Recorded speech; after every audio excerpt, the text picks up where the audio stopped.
Universe 7, Planet Vampa. The climate on the Vampa planet was completely unbearable. The high temperatures made it difficult to stay there. The creatures that inhabited that place were desperately looking for some liquid to hydrate themselves and survive. At a certain point on the planet, there were two creatures similar to giant spiders looking for their morning meal.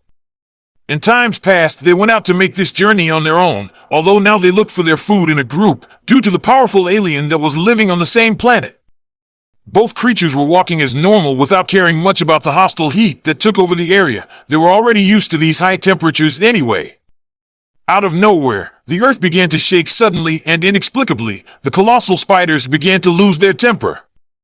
Balance. Suddenly one of them would fly quite far away due to a strong impact that he could not identify. The remaining creature, upon closely observing the cause of this, would be extremely scared. It was that strange inhabitant that lived on your planet. He had a human shape. He had a muscular complexion and was also tall, but all the scars on his body stood out, which were signs of the hard battles he had in his life. He had black hair and eyes. His clothing consisted of a kind of green tunic on his waist, violet pants, black combat boots, as well as the wristbands he wore. Before the creature could defend itself, that guy had already thrown a sphere of energy in the direction of one of its legs, which ended up tearing it off. Many golden-colored fluids came out of it that were supposed to be blood. The black-haired man took that limb that was amputated and then left at full speed, leaving that spider helpless to its fate. Cave in a mountain. The black-haired man was arriving at a kind of shelter that was set up near a small cavern in a large mountain. On his shoulder he carried that limb that he took from the creature, while that yellow liquid fell onto the ground. Maybe it is not the most delicious food in the world, but it will serve to survive. When you get inside that cave, you would see that it was not completely empty, since in the center of it was built a house of considerable size with a gray color with several boxes around it. Two short people with a thin complexion would emerge from it. One denoted being male with orange skin with a wool cap on his head, and the other was female with green skin, with white hair and violet eyes. They both wore coats to avoid cold storms. They would leave the house when they heard someone open the door and enter the shelter. At first they thought they were from the army of the tyrant evil emperor, but when they saw that it was their friend, they breathed a sigh of relief. Ugh, it was you, Broly. We thought the men from Frieza had already arrived, and I see what you brought. Your unique food. The woman would speak to him upon being recognized as Broly with enough peace of mind, but when he saw that food he felt like vomiting. Broly would sit near them, and then proceed to cut that leg into pieces and give a part to his new friends, who received it. But they weren't quite sure they wanted to digest it. I will never eat that chili again. It's very ugly. The violet-skinned being would speak to his companion recognized as Chilai, who turned to look at him with annoyance. There, don't be a girl and eat limo. That's all we have until Goku arrives. The green-skinned woman would scold her limo friend, making him sigh in resignation. Not every day they could have good food. Broly, upon hearing that name, would stop abruptly and leave his food for a moment. Goku. That was the name of his new friend that he got after his not-so-friendly visit to Earth. Although he has forgiven him for that incident, he still felt a little guilty for having hit him and his companion called Vegeta, who, from what he could find out, was the prince of his race, the Scions. After the incident that occurred on planet Earth, his new friend came almost every day to fight with him. He even started training him. Let his fury not blind him in combat, and to tell the truth, the fruit of his training left him more than surprised. He no longer lost his mind when he got angry. Now he could fight with all his strength and be conscious. Although to achieve that, his master Goku had to endure a few blows and beatings when he got out of control, although it was worth it, totally worth it. And always after fighting and training they ate with their two little friends Chilai and Limo, even though at first they treated him in a hostile way. In the end they ended up accepting it, and the five ended up being very close. That really made him feel very happy, and since the time he lost Ba, he had never felt that feeling. But something happened these last few days. His friend Goku had not appeared. At first I thought it was some inconvenience he had, but it's been 5 days since the last time he came. And he knew that was not normal. Is something wrong, Broly? I notice you're a little worried. The woman in the group noticed that her friend was not drinking that yellow liquid that he had brought. Normally he would swallow it all in a few seconds, but now he wasn't even halfway. Yes, Broly, if you don't eat your food, you will become weak. The orange-skinned being he would talk to the Scion, encouraging him to eat his food or whatever. It's just... I don't know. Haven't you noticed something strange? The black-eyed man would ask his little companions who they looked at each other with doubt. No.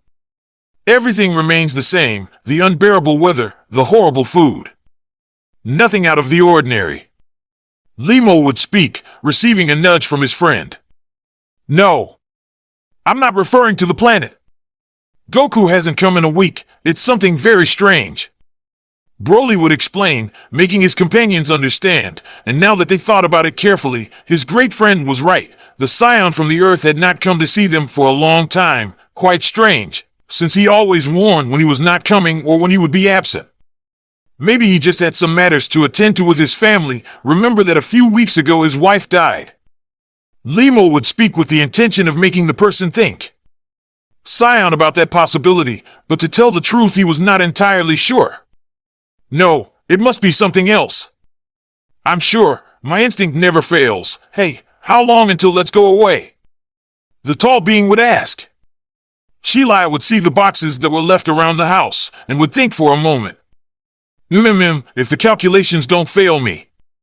I guess we will leave in about 4 hours, although we still don't know where take refuge, without Frieza finding us. The white-haired girl would explain. She never failed in her assumptions, and this wouldn't be the first time. Well, I think I know where we can go. The black-eyed man would see how his two friends looked at him in surprise, because for days they had been discussing the destination to travel. And... where do you want to go, Broly? The being of orange skin would ask with genuine curiosity. Apparently his Scion friend was very enthusiastic about his idea. We'll go to Earth. Shinobi World, country of waves. In the middle of a thick fog you would see a large bridge where two simultaneous battles would be taking place. The atmosphere in that place was very tense. The bloodlust could be felt for miles around.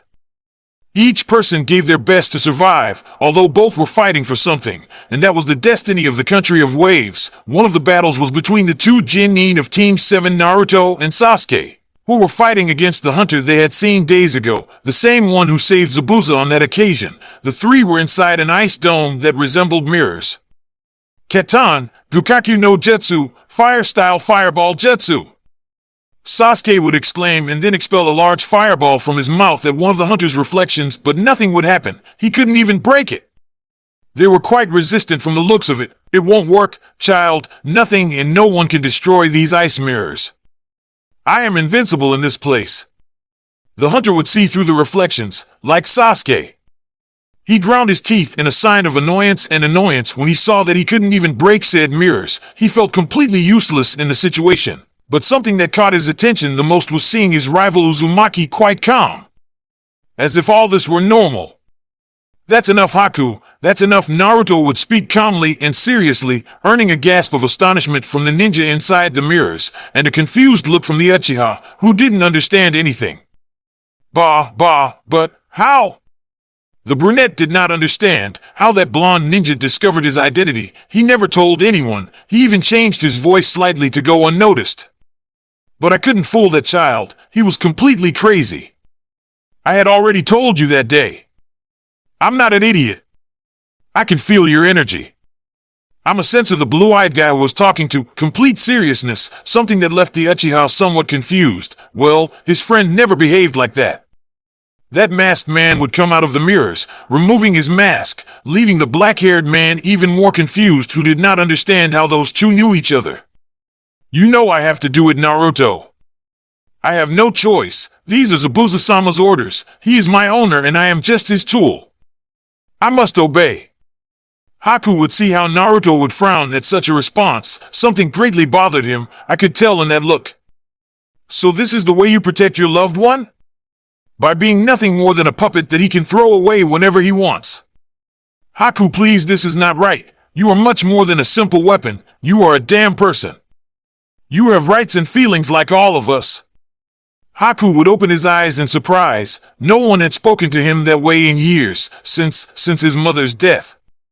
But, you... I don't. I can... He tried to deny it. He tried to close his heart, but it would not end when he saw how the Uzumaki touched his shoulder and gave him one of those radiant smiles capable of illuminating the darkest path. Haku, I know you're afraid. I know you have doubts, but this is not right. You are a great person, someone to admire. Maybe you haven't had an easy life. Unfortunately, in this world, nothing can be simple, but if you come with me, I could help you and Zabuza. I could give you that affection that perhaps you are still looking for in a person. Maybe it is not your dad or your mom, but we will be like brothers, the best brothers that can exist. Just let yourself love Haku. Naruto would hug the brunette, who would not know how to act or how to react. It has been a long time since I felt that heat in his chest. Towards it was a long time since he felt his heart so cold. To warm up and beat as fast as now. Without being able to avoid it, his eyes shed a solitary tear that expressed all his pains and sadness accumulated throughout his short life, and with trembling hands he responded to Naruto's gesture. In a tender scene for anyone, maybe Naruto was right. He was a human being too. For a few moments behind that smiling boy, he saw the figures of his parents. Maybe he would free him from his torment. Meanwhile, Sasuke remained dazed in his place watching the scene. He did not believe that his partner knew the renegade ninja, much less that they were friends. When did this happen? I needed an explanation later.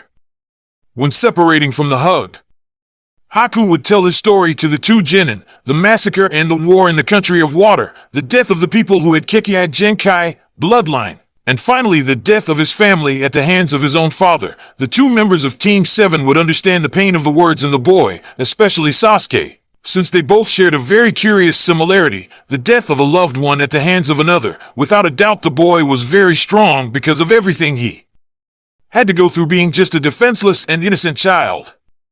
Suddenly that dome full of crystals would break into millions of pieces, causing small snowflakes to fall slowly, leaving the three confused. Wasn't this place supposed to be indestructible? The boys would see Jiren and hit far away, who had his fist raised, and clear evidence that he was the one who broke the windows.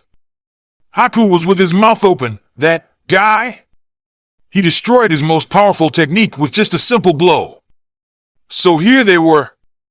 The assassin would see the three young people who would see him somewhat surprised and stunned for breaking the glass with one blow. To tell the truth, he could break it just by expelling ki. But he didn't want to draw the attention of strangers, at least not yet. At that moment Haku would feel that Zabuza was in trouble, and with a Sunshin he would go to save him. No one wanted to lose him. He wasn't going to let him die, even if he had to give up his life in the process.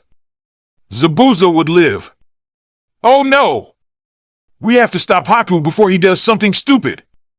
The blonde would exclaim, worried about his new friend. He was sure he would do something crazy, but he would see Jiren and hit quite calm. With the matter, something quite strange, things, although I couldn't help but feel a slight concern. At another point on the bridge, you would see a Zabuza completely immobilized by some ninja dogs that were holding each of his limbs, and a Kakashi with his hand wrapped in electricity ready to end the life of the mist swordsman once and for all, while on the other end was Sakura protecting Tizuna. Raikiri, lightning blade, Kakashi would run to finish the job definitively, but a few meters away from impacting the attack, that Umbu who was no longer wearing his mask would intervene, leaving Zabuza and the same silver-haired man surprised, who to bad luck would no longer be able to stop his technique, and he would hope not to kill the boy in the process. Before impacting his hand on the young man's chest, it would be completely stopped by another well-known to him. Mr. Goku, what's the meaning of this? The copying ninja would be between angry and relieved by the sudden appearance of Goku. On the one hand, he would be grateful for helping him avoid the death of the chestnut, but on the other hand, he was quite confused by his presence in this place, while the ninja dogs would disappear in a cloud of smoke to return to their lands and regain strength. They are no longer our opponents, Kakashi. Look over there! Goku would point somewhere else, making the three look at the targeted place. Hundreds of thugs would approach their position with many weapons of all kinds, ready to attack, and in front of them would be a man of short stature who seemed to be the leader of that entire gang. So the great Zabuza of the Mist Village failed his job. Well, it doesn't matter, after all. I had planned not to pay you anything and kill you to save myself inconvenience. Gato would say with malice towards his contractor. Really, there was little or nothing to him. The life of his assistant mattered. He only wanted money and he would get it at any cost. I guess, We are no longer enemies, Kakashi. Zabuza would express to the wielder of the Sharingan tiredly. He would not deny that the fight left him exhausted and almost without chakra, therefore he had nothing to defend himself with. What a humiliating way to die. That's right, but unfortunately I no longer have chakra to fight or defend myself. Kakashi would sigh from exhaustion because he no longer had energy. That last Raikiri plus the Sharingan left him completely melted. I will take charge. Goku would seriously look into all the bullies. They would not let any of them get close to their friends. He was not going to allow it. I don't think you have enough strength, Mr. Goku. There are too many for you. I recommend that you stay away. Kakashi would not have knowledge of the strength of the Scion raised on Earth, so he would have certain doubts about letting the sun fight. Don't worry, I'm strong. I can take care of them. Goku, I would say, with serenity and confidence about his strength. After all, dealing with things much worse than simple bandits along of his entire life as a warrior. Kill everyone, but bring me the girl. Maybe I can use her in future businesses. The tycoon would say, looking at Sakura. She would give a look of complete disgust. That old man, he was a complete madman. But to his relief, his companions Naruto and Sasuke came to his side. I won't allow it. Goku would watch as those guys would run up to him waving their weapons with the intention of killing him. But the Scion with his monstrous speed would disappear from everyone's sight without a trace. Even the bandits stopped abruptly when they lost sight of their target.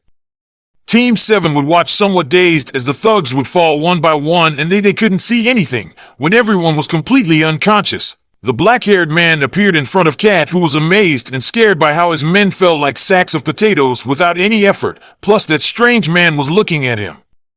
Not at all pleasant. You don't deserve to be forgiven for the crimes you damn committed. Goku would look angrily at the tycoon, who was begging for mercy almost on his knees, but the Scion wasn't going to have it this time.